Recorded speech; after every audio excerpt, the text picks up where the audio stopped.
নমস্কার। আজ যাচ্ছি আমার ও আপনাদের প্রিয় ভ্রমণ ও তীর্থস্থান শিবনিবাস, যা অবস্থিত আমাদের মাঝদিয়া তথা নদিয়া। ট্রেনের পরে টোটো।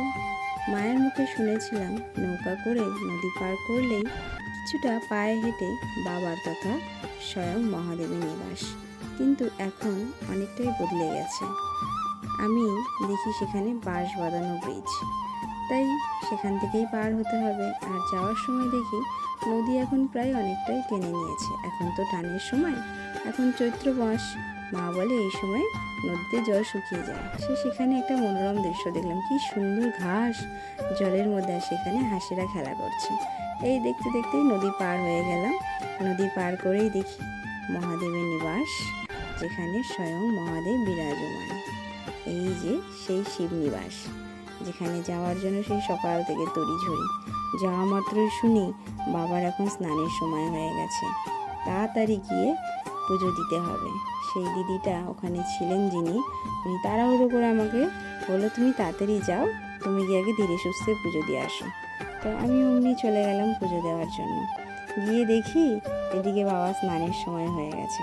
ওখানে যারা গুরুজনেরা ছিলেন তারা আমাকে হেল্প করলেন যে কিভাবে তুমি পুজোটা দেবে। আমি তো গিয়ে ভয় পাচ্ছিলাম, স্নানের সময় হয়ে গেছে। ওই যে বলে না, বাবার যদি তোমার হাতে পুজো নেওয়া হয় তো তিনি তো নেবেনই, তাই না? আর সর্বশেষ বলাটা উচিত নয়, কিন্তু সেখানে আমি যে পুজোটা দিয়েছিলাম, মানে জল ঢালতে পেরেছিলাম। এরপরে সবাই পুজো দিতে পারবেন, কিন্তু জল ঢালা যাবে না। যেহেতু বাবাকে স্নান করানো হবে, সেহেতু আর জল ঢালা যাবে না।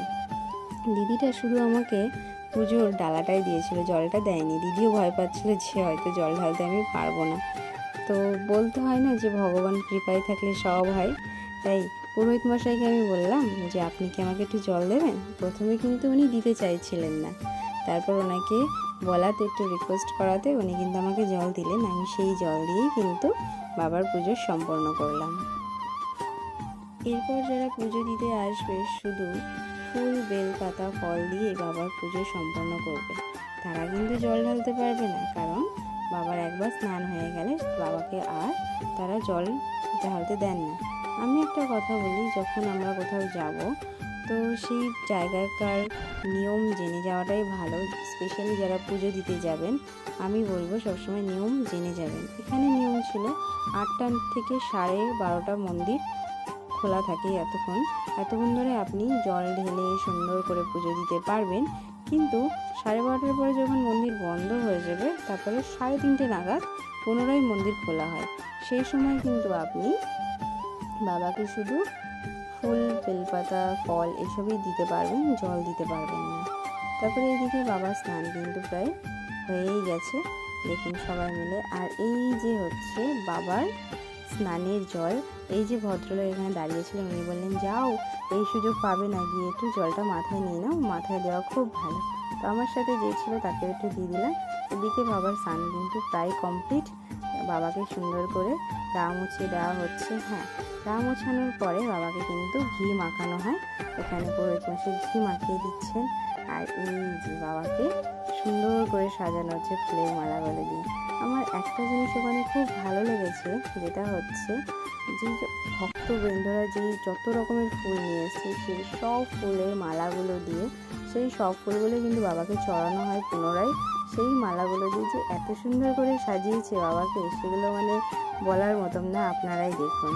তারপরে যে ফল ছিল, বাবাকে তো ফল দিতে হয়, সেই ফলগুলো দিয়ে আমি আবার বাকি পুজোটা আমার সম্পন্ন করলাম নিচে। আর সত্যি কথা বলতে, যে গুরুজনেরা আমাকে হেল্প করেছেন, আমি তাদের কাছে সত্যিই থ্যাঙ্কফুল। মানে হয় না, এরকম পাওয়া যায় না, এখন তো দেখতেই পাই না যে হেল্প করবে, কিন্তু সত্যি ওনারা অনেক ভালো আর অনেক হেল্প করেছেন। তারপরেই সামনেই ছিল রাম মন্দির, কিন্তু রাম সীতা মায়ের মন্দির, সেখানেও কিন্তু যেতে হবে। তাই জন্য এখানে বাবার সাথে ভালো করে কথা বলে পুজো সম্পন্ন করে চলে গেছিলাম ডালা নিয়ে দিদিটার কাছে, দিদিটাকে দেওয়ার জন্য। তো দিদিটা বললো, তুমি যদি মনে করো নিয়ে যেতে পারো। আমি বললাম, না, তুমি আমাকে প্রসাদটা দিয়ে দাও, আমি শুধু প্রসাদটাই নিয়ে যাবো। তাই দিদি সুন্দর করে একটা ক্যারিতে আমাকে প্রসাদটা ভরে দিল। তারপরে একটু দিদির সাথে কথা বলে চলে আসলাম, একটু ওখানকার ব্যাপারে জানলাম।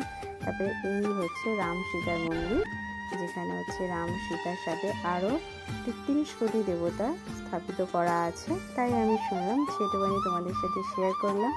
হ্যাঁ, আমি আবারও কিন্তু একটা কথা বলবো, কোথাও ঘুরতে যাওয়ার আগে অবশ্যই সেখানকার কিছু নিয়ম জেনে যাওয়াটা উচিত। এই যে আমার সব পুজো হয়ে গেছে, সব জায়গা ঘোরা হয়ে গেছে, এবার বাবাকে বিদায় জানিয়ে আপনাদের বিদায় জানাচ্ছি। ভিডিওটা কেমন লাগলো অবশ্যই জানাবে।